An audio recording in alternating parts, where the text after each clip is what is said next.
জানো তো, আমার ফুলের বাগান বেশ ভালো লাগে। আর চলে গিয়েছিলাম দিদির বাড়িতে।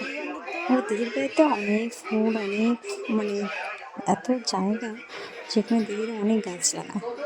তো এখানে অনেক ফুল হয়েছে, অনেক অনেক রকমের ফুল গাছ, বলতে পারো লঙ্কা গাছ, লিচু গাছ, কাঁঠাল গাছ, আমের গাছ এবং আনারসের বাগান তো আছে আমার যে তার সাথে ছিল চা পাতা বাগান। এবার অনেক রকম গাছ দিদি লাগিয়েছে নিজের হাতে। তো সেগুলোই আমি ভিডিও করছিলাম।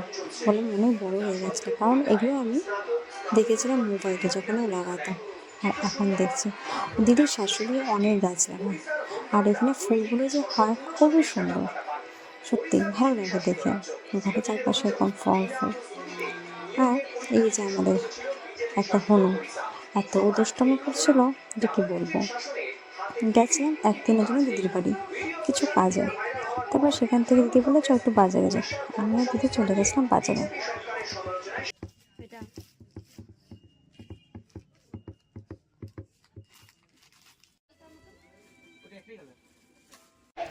দিদি কিছু কেনাকাটা করেছিল, দিদি সব কিনে নিয়ে এখন চলে যাচ্ছে বাড়ির পথে। হাঁটা পথেই বাজার, তাই আমরা হেঁটে হেঁটেই গেছিলাম। তারপর যখন অনেক বাজার হয়ে যায় তখন আর হেঁটে যাওয়া সম্ভব না, তাই টোটো করে বাড়ি চলে যাই।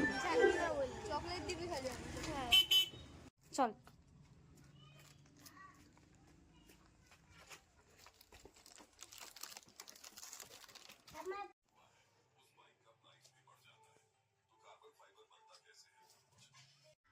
এখন ডম্বি গোড়া মোড়ে দাইটা বন্ধ কোন করে।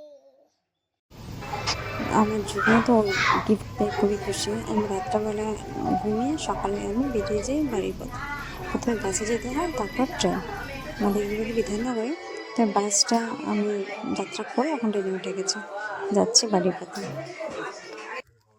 আমার সাথে আবার কোনো একটা ব্লগে দেখা হবে বন্ধুরা।